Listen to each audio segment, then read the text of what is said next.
So after this, a little bit, I would like to talk about Gulen movement. Now, within this tradition, the tradition of charity, the tradition of prayer, the tradition of religiosity, we find a prominent figure emerges in 1980s, although he started earlier, but a kind of public figure started in 1980s. This was a man called Fethullah Gulen. He was coming from eastern part of Turkey, but he was doing as a kind of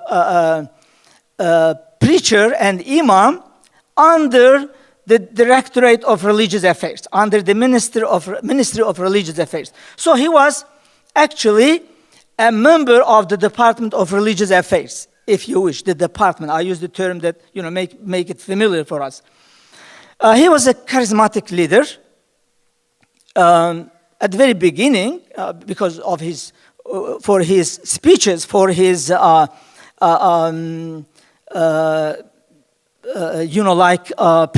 preachings, you would see maybe 5,000 people would come to listen. Sometimes 10,000 people. People would come from 500 miles away to listen to his talks. He was very emotional, very powerful, very motivating speaker at the same time. He is known, very well known in the area of the Quran.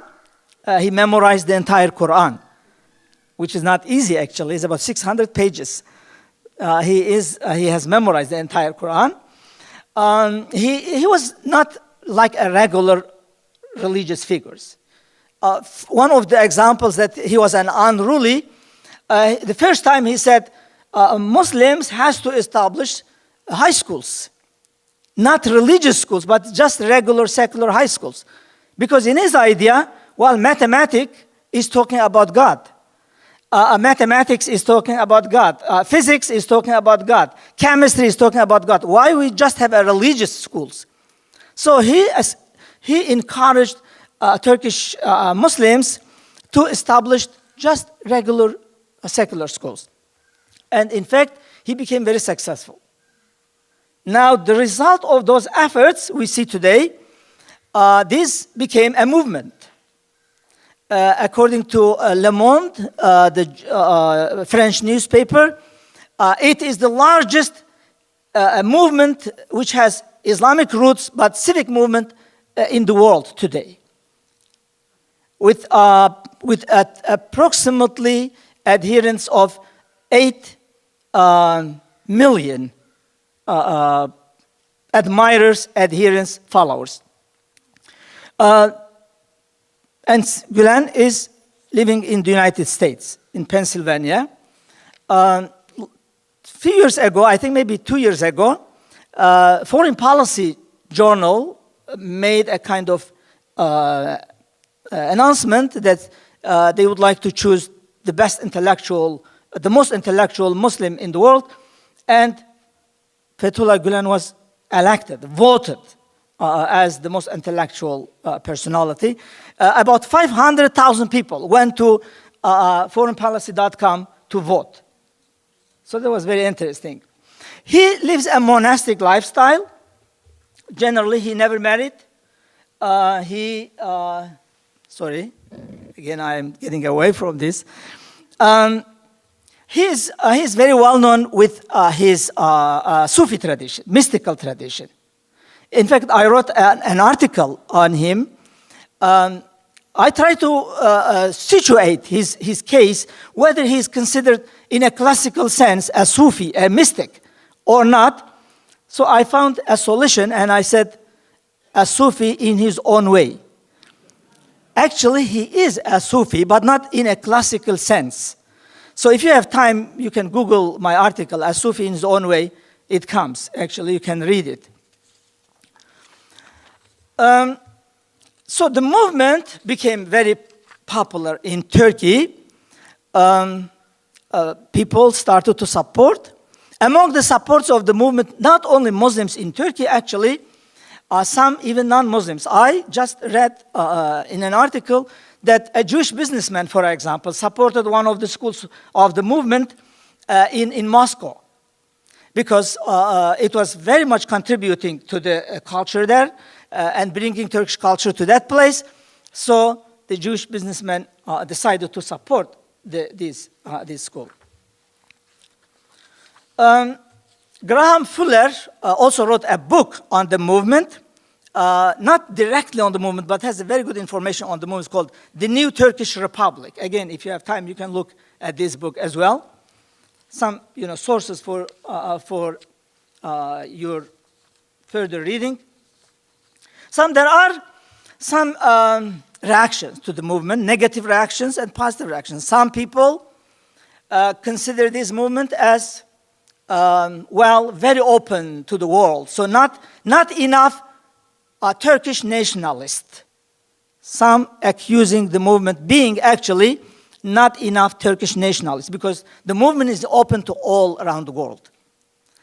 This is why some people are against it, even in Turkey, especially some people who were pro-military coup. They did not like Gulen somehow. They accused him of being a secret rabbi. Unbelievable. Actually, as a picture for you, he has, yarmulke on his hand. So some people, in order to degrade his position, Islamic position, they say he's a secret rabbi. Some people accused him of being a secret cardinal.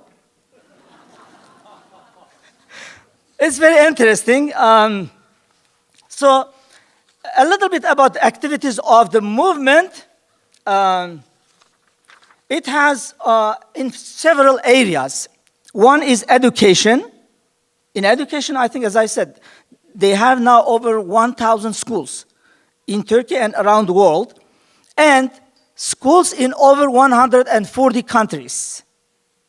So that's really very interesting. And if really, as we see, it is pro-peace, pro-nonviolence, because Gulen never accepted violence, even in the most violent time of Turkey, when we had, daily about 50 people were killed between leftist and rightist groups.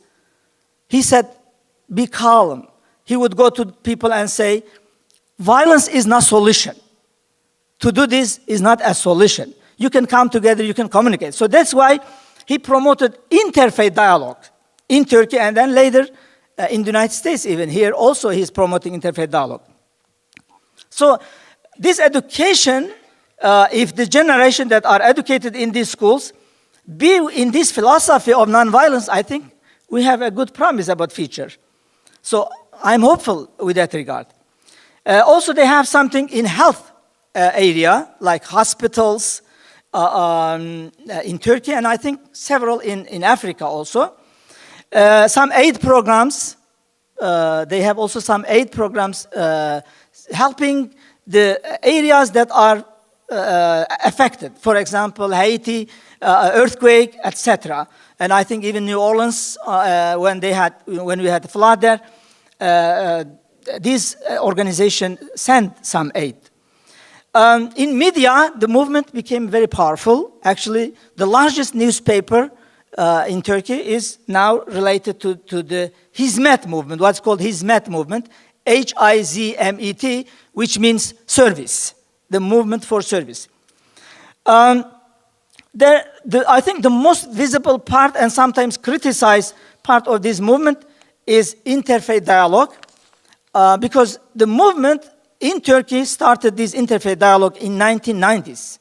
Although the seeds of this were in 1980s, but in 1990, it became much more visible when Gulen invited the chief rabbi of Israel to have a meeting with him, and then he went to Vatican and met with Pope John Paul II, and I think these were a great start for Muslims' interfaith dialogue, and Gulen contributed greatly to this. Even today, if you ask minorities, Christian and Jewish minorities, they appreciate this attempt of Gulen that perhaps, I listened from one of them, he said, I remember we were never mentioned during holidays by the Ministry of Religious Affairs. But after Gulen initiatives, now we are receiving greeting cards from the Ministry of Religious Affairs. So that was a good start. Actually, Gulen started that.